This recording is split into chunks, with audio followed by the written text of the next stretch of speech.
दंडोत। दंडोत। ठीक हो? और शरीर ठीक है और मन ठीक है? मन नहीं ठीक क्यों? क्या आसान?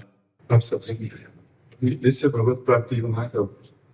कह रहा भगवत प्राप्ति करना है मेरे को, हाँ, से छोड़ के आगे। हाँ, जीवन का सार तो यही है भाई। ये सच्ची मानिए, प्रदर्शन के द्वारा अर्थ की प्राप्ति और नाम हो सकता है, लेकिन आप भगवान को नहीं जाने तो ये सब व्यर्थ हो जाएगा।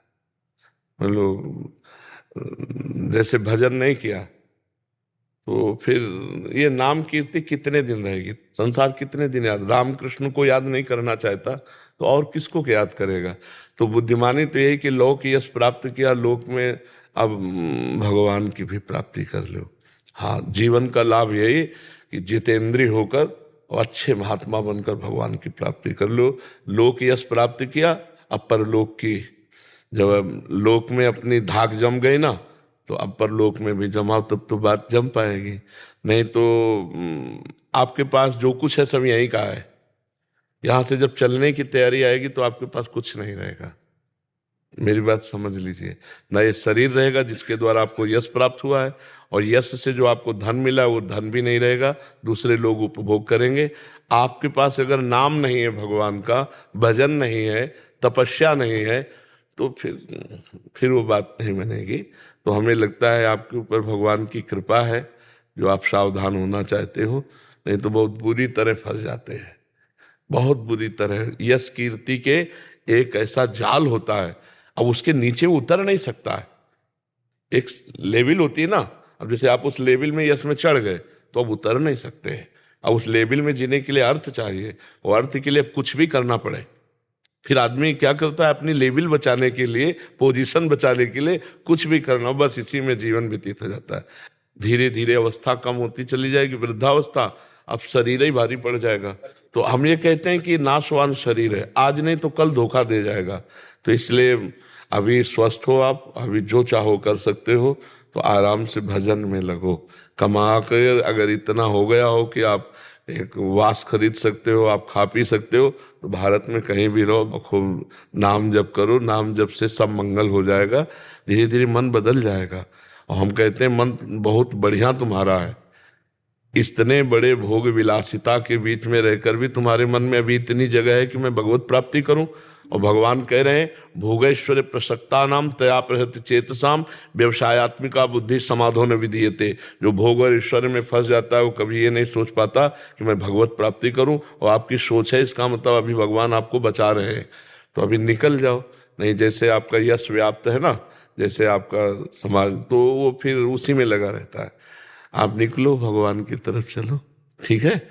और जो सहयोग चाहिए तन से, मन से, वचन से, वो हम आपको सहयोग कर रहे हैं कि आप खूब आनंदित होकर के चलो, ठीक है? जैसे तो वीर महान ऐसे बनो कि माया को परास्त करो, है ले कि सिंह की तरह दहाड़ता हुआ ऐसे। तो अब माया को पछाड़ो, है ले अभी माया के लिए पछाड़ा नहीं, माया के लिए ही तो है। यश कीर्ति रुपया पैसा ये सब माया के लिए पछाड़ा, अब माया को पछाड़ो भगवान के लिए कि अब मुझे भगवान चाहिए, सब छोड़ता हूँ, संसार का सब राग छोड़ता हूँ। अब तो भी संत भी बनोगे ना तो वीर ही महान बनोगे। नहीं तो आप ये समझो कि भगवान की विशेष कृपा है। पैंट शर्ट में भी संत होता है। संत का मतलब थोड़ी होता है कि हमारी तरह भेष ही धारण कर ले तो संत होता है, नहीं, ऐसे भी संत होता है। आचरण, भगवत चिंतन, उद्देश्य, उसे ही संत कहते हैं। विभीषण जी राजमंत्री की पोशाक में आए थे और भगवान ने कहा तुम सरीखे संत प्रिय मोरे, धरो देह नहीं आन नहीं हो रे। तो आप नाम जप करो, सत्संग करो और छोड़ो, क्योंकि ये शरीर धीरे धीरे ऐसे गया तो फिर ऐसे भी आएगा। तो ऐसे आने के पहले ये सब जोड़ दर्द करेंगे। मान लो आप 1 घंटा 2 घंटा व्यायाम करते हैं, जब 2 घंटा व्यायाम नहीं करेंगे तो यही शरीर दर्द करने लगेगा, यही शरीर उठना बैठना मुश्किल हो जाए। तो भजन में लग जाओ, चित्त भगवान में लगा हुआ है तो इतना तो होगा ही कि आप खा पी सकते हो। माया को पछाड़ो, ठीक है? वीर महान वही जो माँ के गर्भ में दोबारा ना आना पड़े, जो मृत्यु पर विजय प्राप्त कर ले, है नहीं? वही वीर है जो वीर को जीत ले। वही वीर है जो माया पर विजय प्राप्त हो। वही वीर है जो माँ के गर्भ में ना आना पड़े। काम, क्रोध, लोभ, मोह, मद मत्सर, इनको पछाड़ो, भगवान का आश्रय लेकर। चाहे जितना कोई वीर हो, ये सबको पछाड़े है। इनको जो पछाड़े सो महावीर नहीं। तो इसलिए आगे बढ़ो, भगवान की विशेष कृपा। ये भी मतलब आपका सत्संग सुनते हैं? हाँ, तो हम तो अपनाए हुए हैं, हमारे तो दोस्त ही सब हो। हाँ, दोस्त ही हो। है? हाँ, नहीं बल है। तुम केवल हनुमान जी महाराज चुपचाप खड़े थे, तो अब पूछ रहे थे कौन समुद्र के पार जाए। कोई कहे ऐसा, कोई कहे। तो जामवंत ने कहा पवन तने बल, पवन समाना, का चुप साधिरा बलवाना, उठ खड़ा हो। तो हनुमान जी एकदम भूधराकार शरीर, बोले क्या करूं, समुद्र को पी जाऊं या लंका उखाड़ करके यहाँ रख दूं। बोले कुछ चले, समुद्र पार करके जाओ, सीता जी खबर लेके आओ।